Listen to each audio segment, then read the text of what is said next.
I got many comments requesting me to paint a model from the Iron Sultanate, so today we have a video on oil paints, color theory and special effects. I hope you'll enjoy it. I began by working on the flesh first. For colors I used a 1-to-1 mix of gory red and succubus skin, to which I added increasing amounts of sky blue to highlight, but before the mix became too bluish, added the light skin tone for the final lights. The transitions were built up through dry brushing, and while this is a simple technique, there were a couple of things I made sure of. On one hand, during most of the process I used a circular motion, in contrast to going against the details to avoid the recesses completely. Due to this being an organic surface, I am looking to get a smooth transition all around, and avoid big jumps in color, so by going circular I'm making sure to hit the raised areas from all the sides. Only for the final highlight did I move my brush in the opposite direction of the recesses, but kept to the upward facing areas which stood out the most. On the other hand, I avoided the dusty finish dry brushing tends to create by not using a paper towel to remove the paint from the brush, as it would also suck out the moisture. Instead, I removed the paint on the MDF board I've been working over all these years, which has become sort of like a texture palette. Once finished, I used a technique from my dead skin tutorial. Heavily diluting a brownish version of my base tone, I speckled some moles to break up the smooth transitions, and add a bit of realism through randomness. Since this technique has no going back and is very imprecise, make sure to test it out on a paper before moving into the model.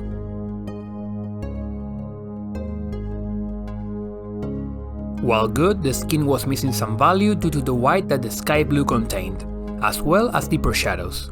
I solved both issues through the use of oil paints. I first placed a drop of magenta over some cardboard to suck out excess oil, before transferring it to an aluminum dish, where I added some white spirits to dilute it to a wash. But while rich, this magenta wouldn't do for shadows, so I added a pinch of indigo to darken it down, avoiding the use of black not to desaturate it and lose the value I'm after. The paint was applied over the skin and left to sit for 30 minutes. As I explained in my oil wash masterclass, while it may take hours for oil paints to fully dry and cure, after about 30 minutes to an hour depending on dilution, the solvent will evaporate and the pigments will have had a chance to tint the surface. Through the use of a makeup sponge, I removed the excess paint from the raised details while leaving the recesses untouched.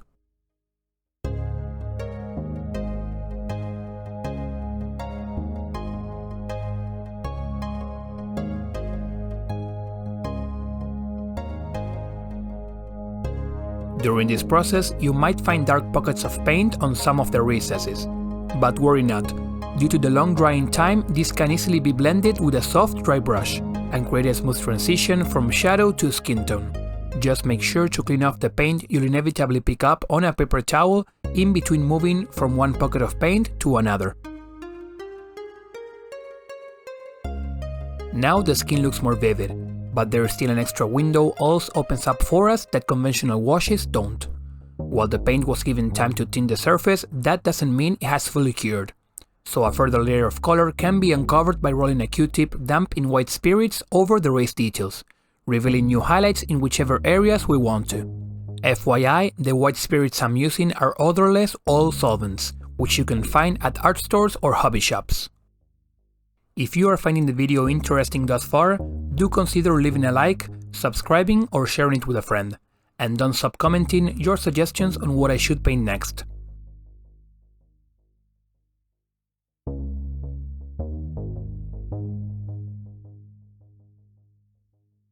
This process might create new jumps in color, but worry not. Back to the soft dry brush I went to blend those transitions.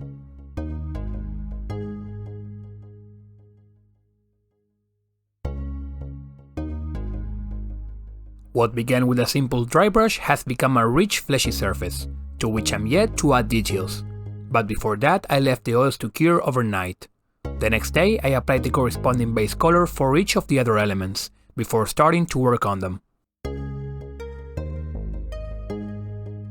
For the gold I used the same formula as in my Grim Dark Basic Principles video, where I washed it to get some interesting tones into it, before doing some scratches using lighter golds to create some noise.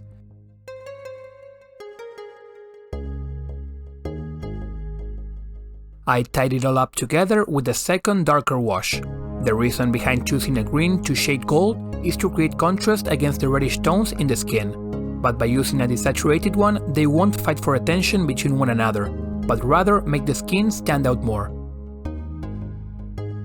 Keeping to the greenish tones, the hair was a simple process of a base coat with a dark greenish grey, a wash of dark brown, and a couple of highlights placing my brush sideways so as to avoid the recesses, using a lighter greyish tone which again contained the hint of green.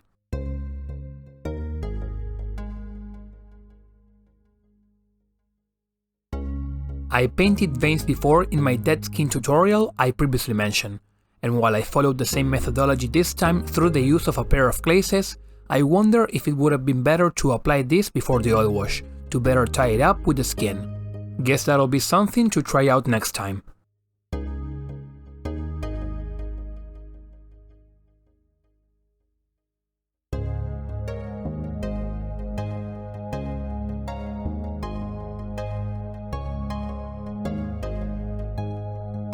I finished off the paint job with some blood effects, beginning by using the water trick to pin wash those carved runes.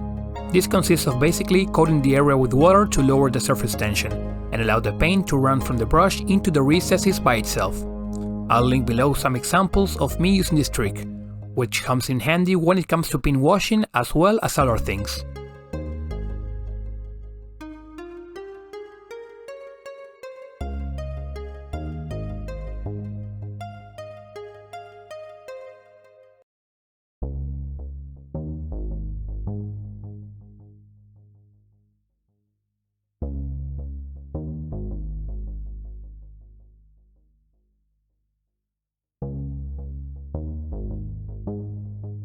For the more blurry areas, I always like to add interest to them by changing the dilution and tone. In the case of this miniature, I applied an initial diluted layer to which I mixed in some black ink.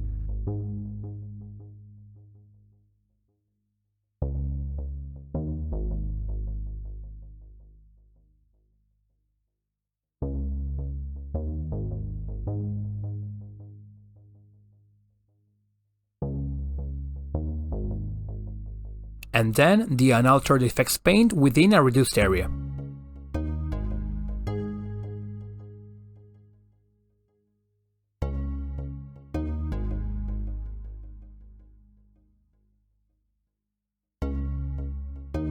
I want to thank you all for the comments and suggestions I've been receiving. While I'd like to paint all of the requested models, this one was one where I instantly knew I could get something interesting and informative out of. So I hope you enjoyed it and that I'll see you back again for the next video.